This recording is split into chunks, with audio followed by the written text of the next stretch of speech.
So this video is going to be on some kind of flyby instructions on how to replace a reverse cable on a 1999 to 2004 Yamaha Waverunner SUV. Whether it's converted over to 4-stroke or if it's still in its 2-stroke original form doesn't really matter on this at all. It's the exact same configuration, except if it's not OEM, if it's not original placement, everything, your routing might be slightly different, and that is to accommodate the different size motor. So this is obviously a 4-stroke Yamaha FX high output 160 horse motor that's been stuffed into this one. So it might have some slightly different cable routing going from the front to the rear, but by and large, you're going to find that it's the same. If it's a VX converted, the cable should run on the starboard side, just like this one, just like the OEM. So let's start with this. After you remove your seats, you're going to have this inspection hole right here. So take this off. You know, there should just be some Phillips head screws. Usually helps to take a really short Phillips head screwdriver to get at this guy here and this guy here. All right, moving on in. Try to show you a little perspective here on where I'm getting at. So here's your reverse lever, and as you actuate it, you can see let's see, I'm trying to get the focus here. Sorry guys. Set this up. Let's go right there. Kind of middle of the frame right now. You can see that cable moving, sort of catty corner. Okay, so that's your reverse cable. And see this big black mechanism there, that kind of corrugated looking plastic, right? So you can see the tip of your actual cable is coming in and out of the female component right there.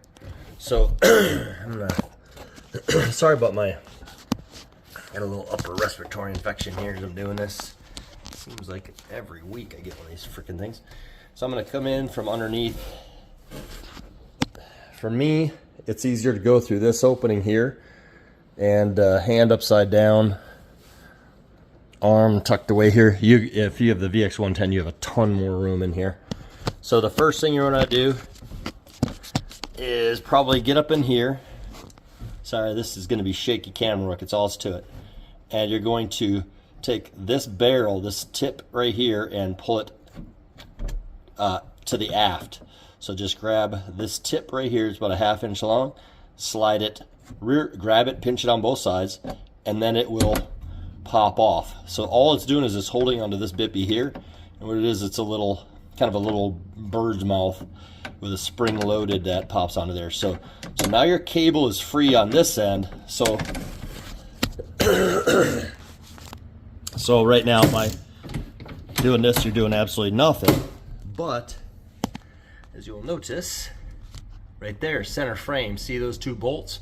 So those two 10mm bolts right there, they're very short. The threaded portion is I don't think it's a 1/2 inch long. I think they're maybe 1/3 of an inch long.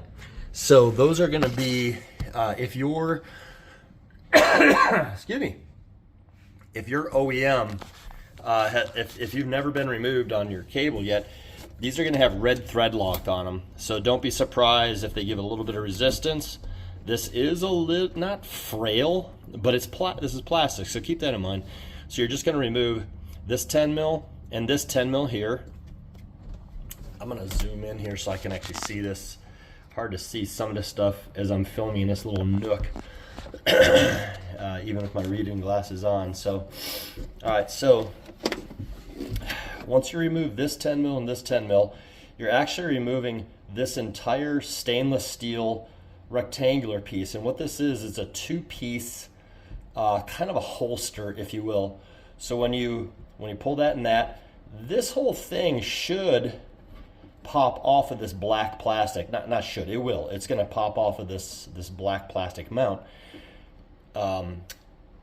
So you know, as you're turning these out, be real careful you don't lose those down in the bottom of your hull. It's very easy to find replacements for, but it's just a pain in the ass to fish those guys out. If they land on one side of it's probably going to fall down on that side of your gas tank is where it's going to go to. So just kind of, you know, be aware you're taking those out and don't lose those things. It just makes it a little bit more of a pain in the ass. All right, so now you got that removed, and that rectangular two-piece thing, it's a, how do I do this? Let me set this phone down so I can try to effectively explain this, since I don't have a spare cable on me to explain this. Let's see. I'm trying to set up my phone so it doesn't fall down. I can try to give a little visual. Anyway, all right. So you got that rectangle. It's a two-piece slide, so if you like kind of pinch the two halves together, you'll be able to slide it apart. And there is in the actual cable sheath, there is a recess in there, and that two-piece rectangular piece, it's very, very obvious where it locks on. There's let's see if I can get this down in here. Maybe I can even show you and identify it. There's a pinch on that cable. Okay, there it is. You see towards the top of that hump on that rectangular stainless part, there's kind of like an indentation. So that indentation on the actual rectangular molded slide piece there, that's all one piece that goes around that thing. Hopefully that gives you an angle that you can see. I can't even tell what I'm looking at with my cell phone right now. There you go. All right, so you can see that top layer is actually one cohesive piece from here all the way around this hump and over to there. So this piece is going to slide either down or up, and the piece that's behind it, you can kind of see the tip of the piece that's behind it right there is just a two-piece clamshell. And this little indentation right there sits in an indentation on the metal sheath that is in fact part of your cable. Like you can see the back end of the metal sheath on your cable there. You can see the forward part of the sheath right there. There's just basically, there's an indentation. So just keep in mind refer to my video for your directions, and you will not screw this up. I guarantee you won't screw this up. You got the nomenclature right there, the GU5 or whatever written right on there. The little dent bippy is at the top part of your cable as it transitions into that barrel that we just detached earlier. All right, that guy. That barrel. Your new cable is not going to come with that barrel. It will probably come with the stainless steel 10mm nut that's right behind it. You can see it right at the very base of it rather, and that's just a lock nut. So what that's allowing you to do is you basically just spin this barrel, spring-loaded barrel off counterclockwise, and then off of this one, then you put it back onto your new one, and just kind of look at, they're all the exact same length. So just look at how many threads are exposed at the very bottom, on the bottom side of that nut. So just approximate that with your new one, wherever yours is at, leave it there, spin your barrel thingy on, and then tighten that nut to keep that barrel locked in place. And that is absolutely it. So without further ado, let's move along. So now we have this whole thing released, let's say, for example, and we just have to follow it back. So I see mine goes right here, and it migrates down, and this is gonna be impossible to show you all this stuff because of the way it's routed in this thing. But you're just gonna have to chase it back, and there's gonna be probably some zip ties en route. Like, there's some zip tie locations here. There's some zip tie locations on the bottom. So if you notice that yours is, in fact, zip tie, just cut those suckers off. It's pretty straightforward. It's a zip tie, right? All right, now let me remove my battery bucket so I can show you the rest. All right, and for anybody else watching this other than Chris, I'm making this for a Waverunner bro. This is, I'm just going to post it on YouTube for general consumption for anybody else that might be able to get some benefit out of it later. But if you don't like the content, this wasn't meant for you anyway, so suck a dick. So but for Chris anyway, this will work for yours. So So yeah, find that reverse cable, and where it's going to exit is going to be on the port side over here. So on your left side of your ski, basically facing forward. And it's the, just to verify, yeah, it's the only cable down there. So this is your reverse cable right here, right up on top, nice and easy to get at. This right here, which I'm touching right now, let me zoom in.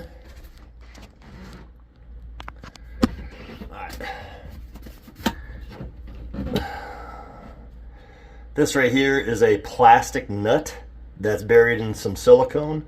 So yours might be, if yours is white, that's probably a 3M5200. If it's black, it's black RTV silicone. So you should be able to just take a, I don't know, what's it called, a channel locks with a light grip, or a preferably like a smaller crescent wrench that will get around the outside diameter edges of this, and you should be able to spin that guy off counterclockwise to release this. So that plastic nut's just going to come up this way, and it's going to free float the whole time. And as soon as you release that, you either have a single plastic nut or a double. I think yours, you only have a single plastic nut on there. But as soon as you release that, the entire cable is going to technically be able to shove out the back end. But usually what I do is I also put some adhesive on the rear end side of that, just to make a better watertight barrier back in there. Because these cables themselves, they do come with a gasket on them that goes on this back end. Oh. So they come with a gasket. Let's see. So as you can see on mine, I have completely buried, let's see if I get my hand in there.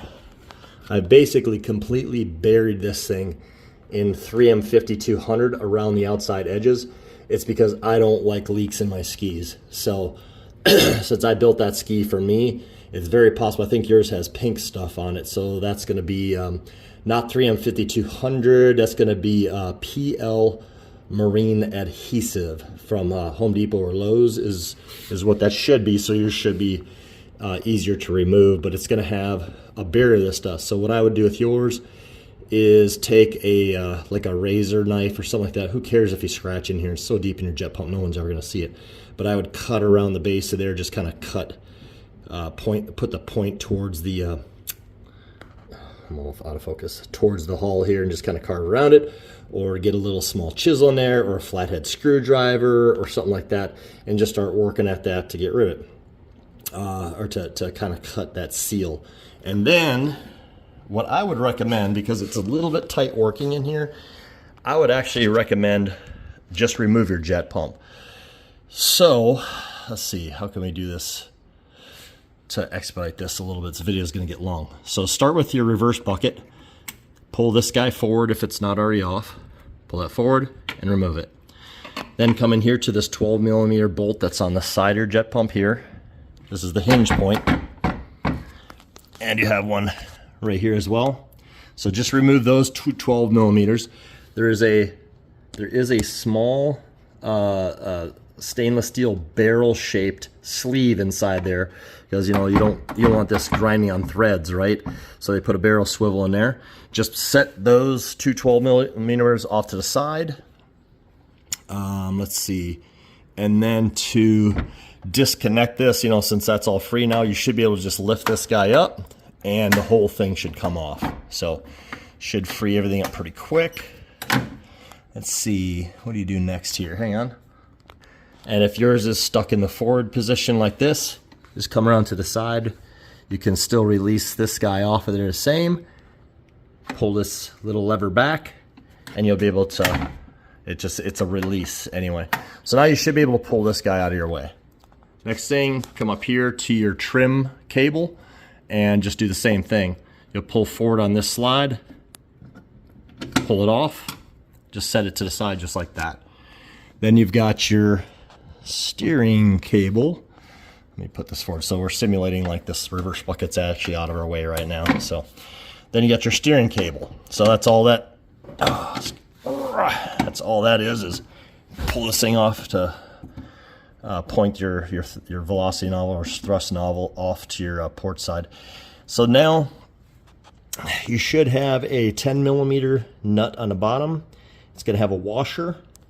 It may or may not have a washer up here. I've got one extra washer. I can't remember if it goes on the bottom or top, but take note if you have a washer down here, if you have a washer up here. If you don't, just reconfigure exactly how I have that laid out. And you should be able to spin this guy off. There might be some blue thread lock or red thread lock. OEM would be red thread lock on this right here. So just spin this 10 millimeter nut off, and then get yourself, you got this thing out of the way, so get yourself your, what do you call that, your Allen head driver or Allen wrench, and get it down in there, and you're just gonna, and you're just gonna spin that thing out of that hole. Basically, this is a threaded insert, so you're spinning that out counterclockwise, and you just get this cable out of your way as well. So again, that's your steering cable. All right, so now you got steering bucket out of the way. You've got cables all freed. Now you should probably already have enough room to remove this reverse cable once this reverse bucket's out of the way. But if you need to, you can always take off your jet pump, at least the front part of it. So you got these long ass bolts here. You've got all four corners. This guy, focus, this guy, this guy, and this guy. These are all 14 mil. And then you've got this, all this is a exit hose for the bilge pump, the non-powered bilge pump, the non-powered Venturi effect one. So it should only have a zip tie. If it doesn't need one. They don't come like that. They don't have a worm clamp. I usually just put a zip tie on there. I don't even know why I do that. It's never going to come off. There's just no pressure. Excuse me, there's no pressure inside there. Anyway, just cut that zip tie, pop that sucker off there, let it hang. Then with these four gone, you should be able to just, you probably can just grab these ears on the left and right, these remaining ears here and here, and you should be able to just kind of like work it off left, right, and that whole jet pump should slide out of there pretty easily, including your prop shaft. Which gives you an opportunity seasonally to lubricate the tip of the splines of your prop shaft, which is a really good idea, especially if any of you saltwater guys are watching this video. I know, Chris, that you're freshwater, but if you're saltwater, you should be doing this seasonally. Minimum of seasonally. If I was in saltwater all the time, I'd be doing it twice a year, to be honest. So if I was putting good amount of hours on there. So anyway, so now you get that out of the way, and you should be able to work your way down to that. Come on, buddy. You should be able to work your way down and cut this goop free, and you should then be able to pull your cable out. Zip ties are out. The plastic nut that's on the other side of your hull is out. Everything comes out this way. So before you do that, you may want to consider tying a string onto that end before you pull everything through. Then you have a decent chase line to be able to pull your reverse cable back through. Because as you can see on my routing, it goes from the red right down there. It kind of turns this way, crosses over the top of the hump, and then it goes through one of these holes. So that rubber grommet on that hole might get a little bit on the tight side. It might even pull that little rubber grommet out of there. I wouldn't worry about it if it does.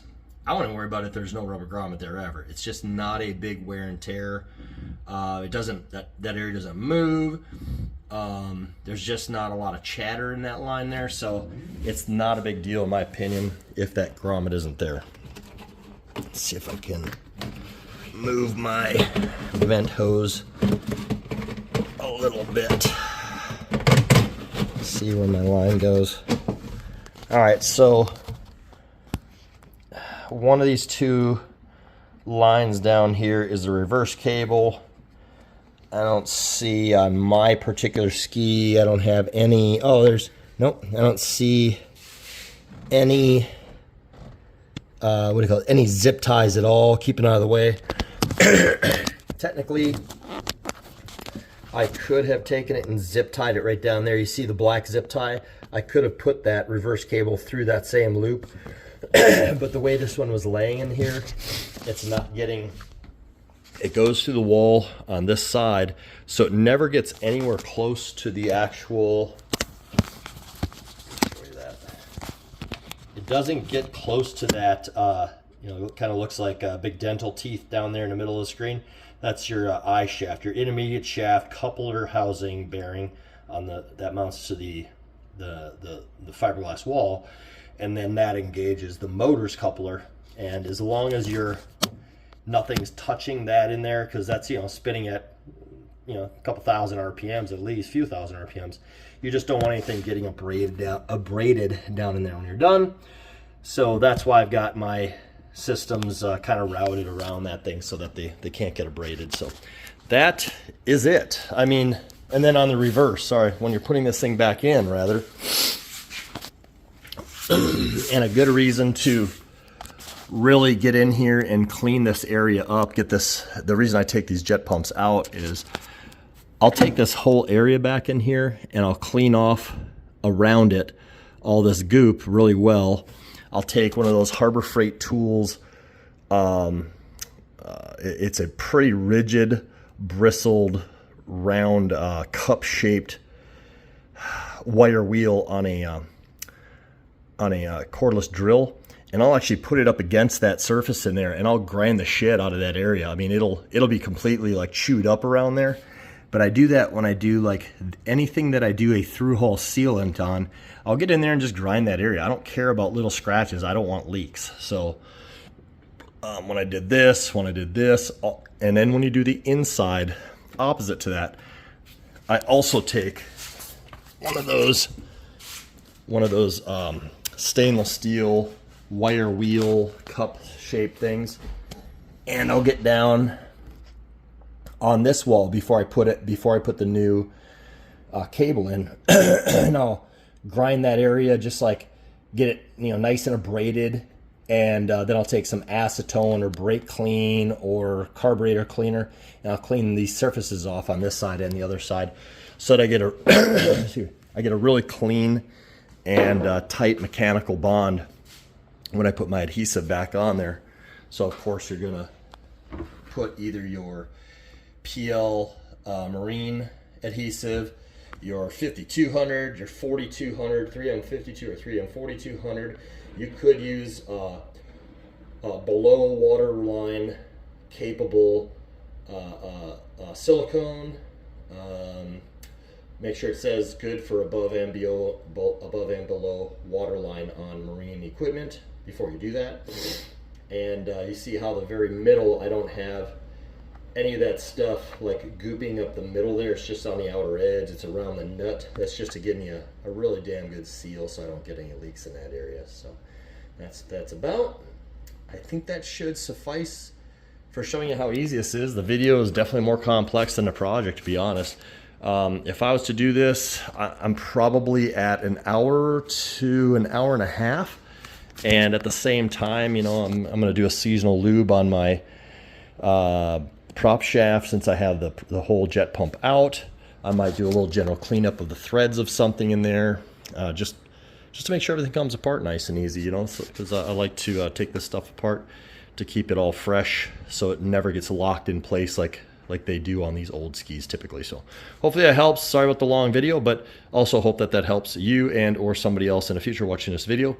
That's all. Take care, man. One little tag on I forgot to mention: as you're putting your jet pump back together, if you do opt to pull this thing apart, make sure that your routing on your cables stays good as you're plugging stuff back on. This reverse cable is basically free from the back side of the wall there all the way to the left side, the port side here.